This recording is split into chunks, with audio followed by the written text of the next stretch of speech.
পিরজাদা কাসেম সিদ্দিকী রাজ্যের সাধারণ সম্পাদক হয়েছেন। তিনি হয়েছেন এই কারণে তাকে সিট দিয়েছে যে ভাঙড় বিধানসভায় আপনি জানেন যে আইএসএফ প্রার্থী পিরজাদা নওশাদ সিদ্দিকী, এনাকে হাঁটানোর জন্য পিরজাদা কাসেম সিদ্দিকীকে দাঁড় করানো হয়। শুধুই অনেকের ধারণা যে পিরজাদা কাসেম সিদ্দিকী তিনি টিএমসি করছেন, পিরজাদা যে ভাঙড়ের নওশাদ সিদ্দিকী তিনি আইএসএফ করছেন এবং বসিরহাটের খোবায়রা আমিন তিনি কংগ্রেস করছেন। অনেকের ধারণা যে বিজেপিটা করবে কি। প্রিয় সুধী, আজ আমাদের প্রাণপ্রিয় ভাইজান পিরজাদা কাসেম সিদ্দিকী আল কুরাইশি হাফিজাহুল্লাহ তিনি জেনারেল প্রেসিডেন্ট অর্থাৎ রাজ্যের সাধারণ সম্পাদক হয়েছেন।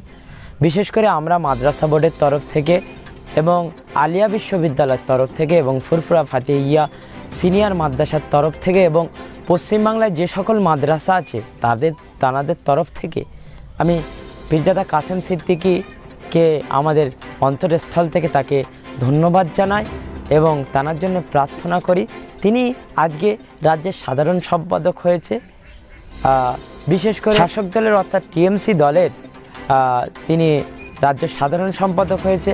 আমরা চাই যে তিনি সকলের হয়ে কাজ করুক। বিশেষ করে আজ রাজনীতিতে যারা আছেন তারা আজকে গরিবের ভোট নিয়ে, সাধারণ মানুষের ভোট নিয়ে তারা কাজ করছেন না।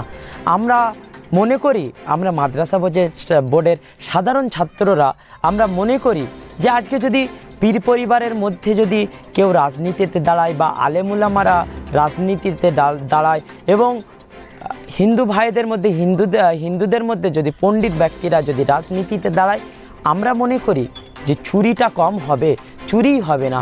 কেন, যখন আলেমুলামায় রাজনীতিতে দাঁড়াবে, পীর পরিবার রাজনীতিতে দাঁড়াবে, তখন মানুষই বলবে না এরা চুরি করতে পারে না। প্রিয় সুধী, অনেক দিন পরে আমরা মনে করেছিলাম আমাদের প্রাণপ্রিয় ভাইজান পিরজাদা কাসেম সিদ্দিকী তিনি রাজনীতিতে দাঁড়িয়েছেন এবং রাজ্যের সাধারণ সম্পাদক হয়েছেন। আমরা তাকে ধন্যবাদ জানাই। বিশেষ করে আঞ্জুমান জামায়াত উলামা, যুব ফেডারেশন এবং Hussain Bukhari foundation, all India হেফাজতে মুসলিমিন, যত সংগঠন আছে প্রত্যেক সংগঠন থেকে আমরা তাকে অন্তরস্থল থেকে ধন্যবাদ জানাই। বিশেষ করে আমরা মনে করি যে আলেম ওলামারা রাজনীতিতে আসা দরকার। তারা যদি আসেন চুরি কম হবে এবং আমরা আরও পীরজাদাদের আশা করি যে তারা রাজনীতি করুক। এবং বিশেষ করে অনেকের ধারণা যে পিরজাদা কাসেম সিদ্দিকী রাজ্যের সাধারণ সম্পাদক হয়েছেন। তিনি হয়েছেন এই কারণে তাকে সিট দিয়েছে যে ভাঙড় বিধানসভায় আপনি জানেন যে আইএসএফ প্রার্থী পিরজাদা নওশাদ সিদ্দিকী, এনাকে হাঁটানোর জন্য পিরজাদা কাসেম সিদ্দিকীকে দাঁড় করানো হয়েছে। সম্পূর্ণ ভুল কথা। ভাই ভাই তারা মিলে থাকবে, তিনি তার রাজনীতি করছে, ইনি এনার রাজনীতি করবে। দুজনেই চাইছেন যে সমাজ কীভাবে ডেভেলপমেন্ট হবে। আমরা আশা করি পিরজাদা কাসেম সিদ্দিকী আল কুরাইশি হাফিজাহুল্লাহ তিনি সমাজের ডেভেলপমেন্ট করবেন, গরিব দুঃখীদের পাশে থাকবেন, দলিত আদিবাসীদের পাশে থাকবেন এবং মাদ্রাসা বোর্ডের দিকে খেয়াল করবেন। প্রিয় সুধী, অনেকের ধারণা যে পিরজাদা কাসেম সিদ্দিকী তিনি টিএমসি করছেন, পিরজাদা যে ভাঙড়ের বিধায়ক উনি হলো পিরজাদা নওশাদ সিদ্দিকী তিনি আইএসএফ করছেন এবং বসিরহাটের খোবায়রা আমিন তিনি কংগ্রেস করছেন। অনেকের ধারণা যে বিজেপিটা করবে কি। অনেকের এই ধারণা যে বিজেপিতে কেউ ঢুকবে না। তো প্রিয় সুধী, আমি বলতে চাই, বিশেষ করে আমরা বলতে চাই মাদ্রাসা বোর্ডের ছাত্র হিসাবে আমরা বলতে চাই এবং আলিয়া বিশ্ববিদ্যালয় ফুরফুরা ফাতিহিয়া সিনিয়র মাদ্রাসার তরফ থেকে আমরা বলতে চাই, কেন আজকে তারা বিজেপি করবেন?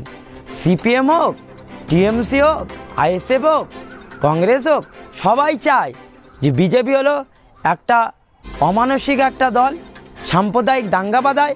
সদা সর্বদা আপনারা দেখে এসছেন হিন্দু মুসলমানের তারা দাঙ্গা বাঁধায়, দলিত আদিবাসীদের মধ্যে দাঙ্গা বাঁধায়।